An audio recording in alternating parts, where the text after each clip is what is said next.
Okay, yes. Steve and I... This is like the Brit Awards. This is Do you want to go from Nick Fleetwood. Sorry. Yes, we're going to introduce Lyndon!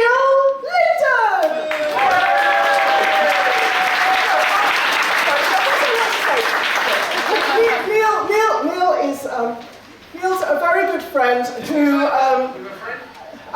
Shut up!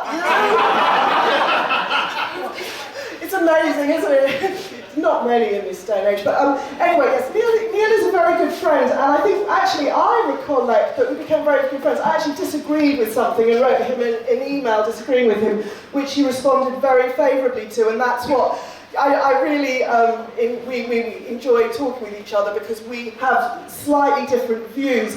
But I think the biggest thing where Neil and I really come together and feel very strongly about is actually the importance of family, and this is something which we kind of hope will develop. You know, we just feel that family is a really key issue that we want to work at, and I'm really keen to support Neil's idea of the family union, which I hope, you know, one of these days will come to fruition. So yeah. So anyway, that's. Oh, well, you're going to talk about his wonderful. Yes, Neil didn't change my life. I'll explain. 1917, 100 years ago, 1917, the great socialist revolution, which is a big problem for Marxist theory, because it's supposed to be in the West that the workers revolted, not backward Russia. So European intellectuals by the late 20s are trying to work out how can we explain this? Using ideas from Engels and Marx and ideas from Freud of repression. Capitalism represses the workers, the males of course. They in turn repress the family and their children. That's the answer. This is where contemporary feminism comes from, the heart of identity politics which we now have. Now, 25 years ago, this year, a book was published which was the very first one to challenge this sordid art of identity politics, to actually confront feminism head on. The year after was Warren Farrell's Myth of Male Power, and there'd been Esther Perel's book, there'd be Herb Goldberg's book, similarly talking about male power. The first book anywhere to actually challenge feminism was by this guy, and he said that patriarchy is bunkum, that indeed Engels and Marx is the root of feminism, and that men actually initiated and supported most of what feminism takes claims for, and what wasn't that, where that didn't apply, contraception in its various revolutions actually explained. That book, of course, was called No More Sex War, The Failures of Feminism. It is, in my opinion, the single most insightful book written by anybody in the last 100 years. And the author is Mr. Neil Lyndon.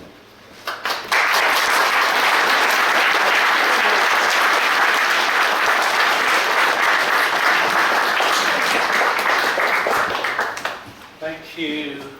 I'm going to take this down. Oh, it's not, you can't walk around with it. I was hoping I'd be able to walk around. So great to see so many people here. My message, this conference is called Messages for Men. My message for men is pretty much the same as it was 25 years ago when I wrote that book, which is that men need women. And men as a gender need women individually and en masse to recognize and to act on their behalf, to advance the understanding of the kinds of things that Fidel Bowden was talking about and the kinds of things that that Belinda was talking about. And I agree with most of what Fidel Bowden said, but I lack his optimism about the ways in which these ideas might spread and develop. And I disagree with most of what Belinda said, and remain her very good friend, and will remain in conversation, because despite my many efforts over many years with Belinda, she seems not to have grasped what is the central message of my book, which is that the contraceptive revolution and the introduction of infallible contraception and safe, reliable abortion 50 years ago marks the watershed moment in gender relations from all of history up to that point, and from then there's a complete difference, and we're still working out the consequences of the social ramifications of that revolutionary moment. But that's not what I'm going to talk about, because I talk about that in my book, and I'm rather fed up with talking about that. What I do want to talk about, just to touch on as briefly as I can, is three individuals. I want to bring the names of three individuals before you. One is Emily Davison, one is Jan Palach, and one is Zdeněk Hanzlik. Now, can I ask for a show of hands, please? Who knows the name of Emily Davison?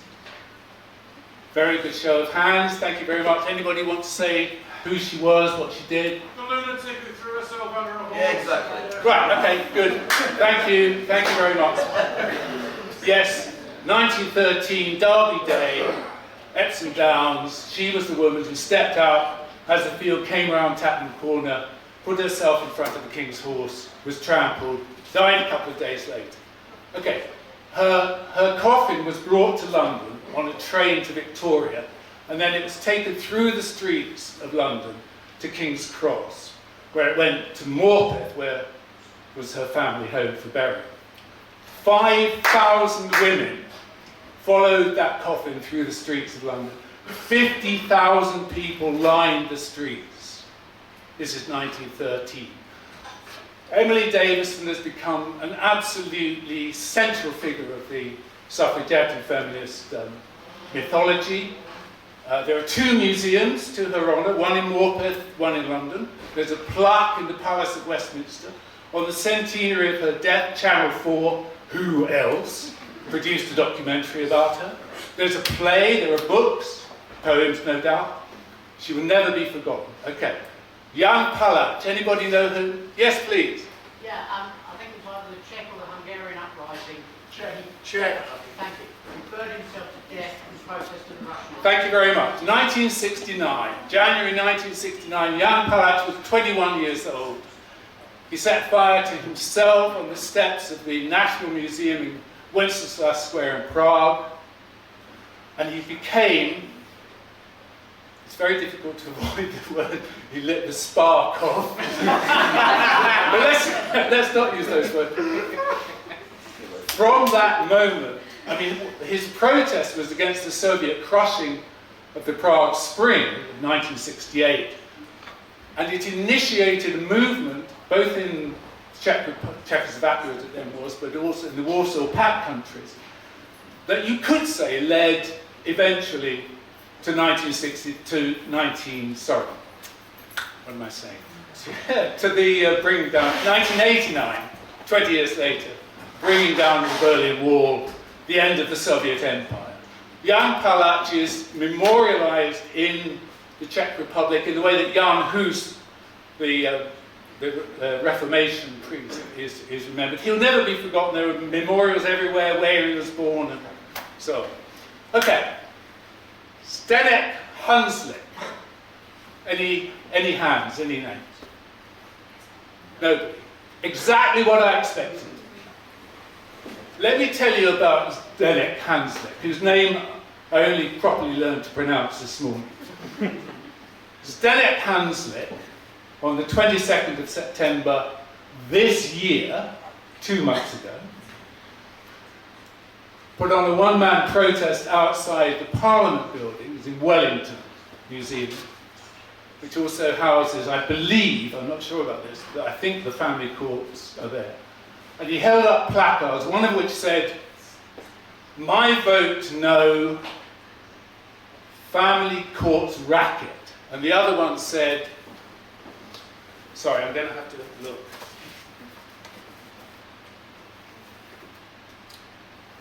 Sorry. The other one said, in Iran you stone women, in New Zealand fathers. Then he poured a jerry can of petrol over himself and set fire to it.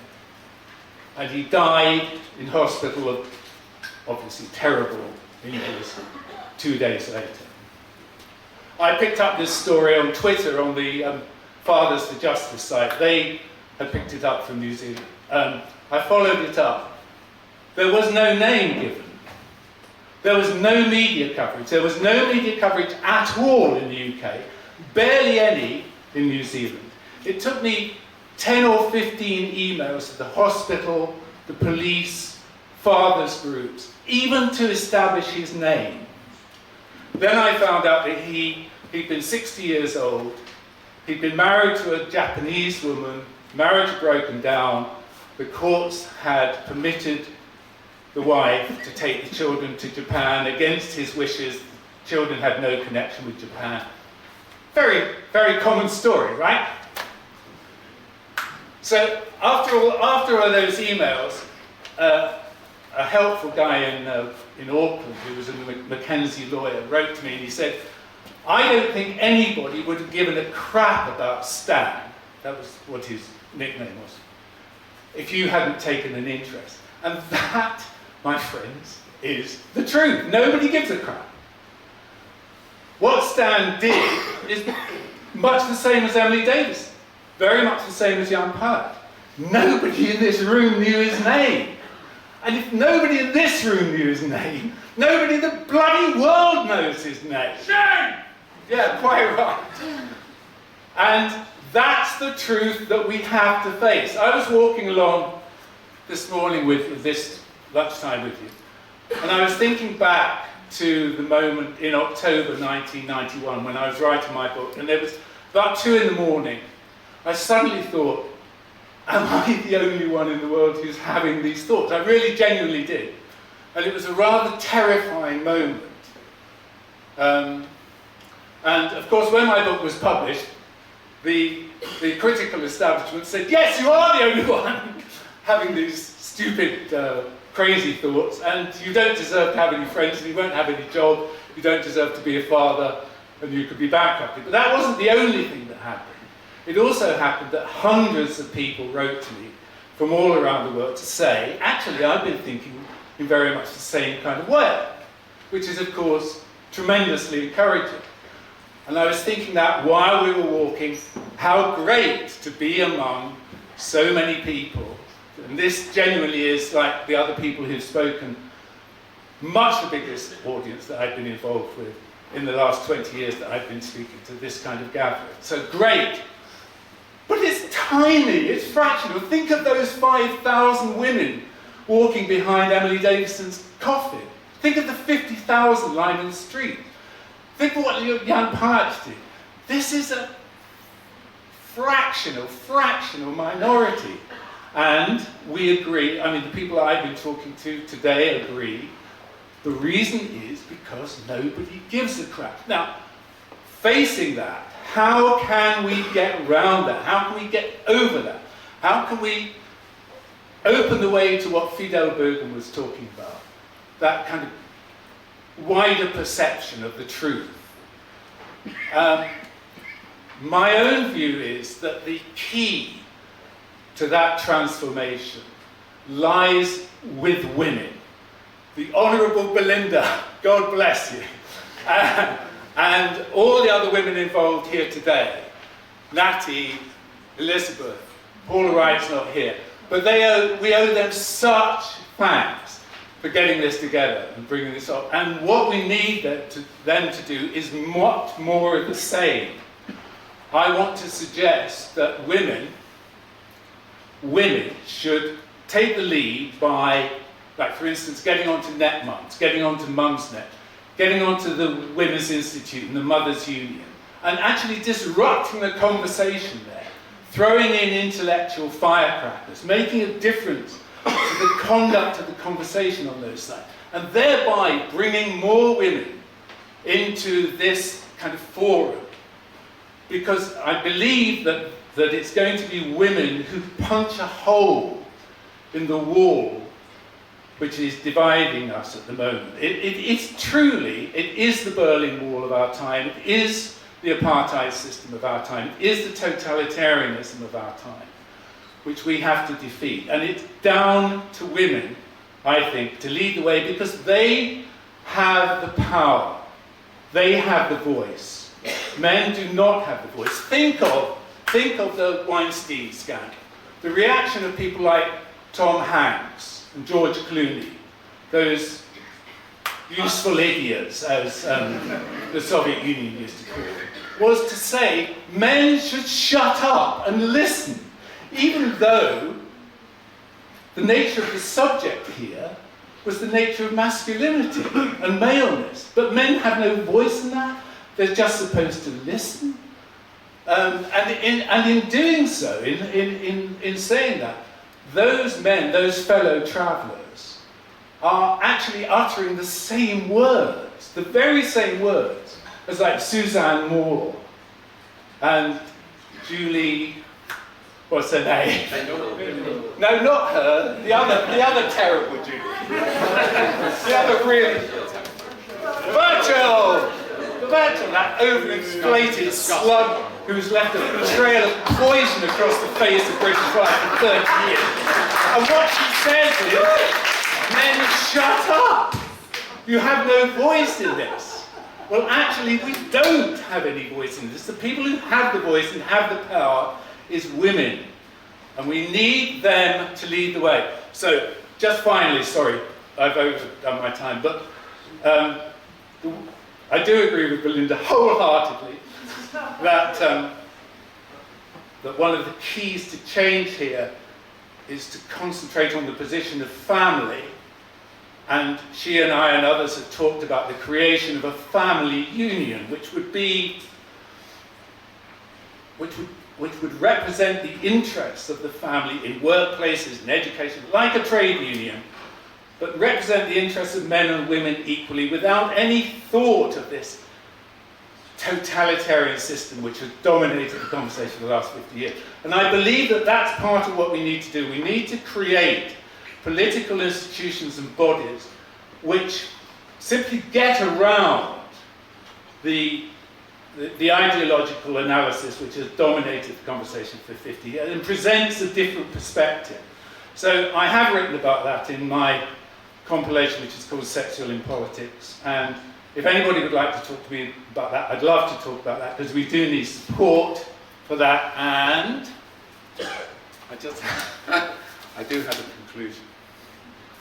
Oh, you don't want to hear that? Do, please. Well, no, it's just bullshit about Martin Luther King. You know, having been to the mountaintop and seen the promised land, and I may not get there with you, but the leaders, I believe, who are going to take us there, actually, a lot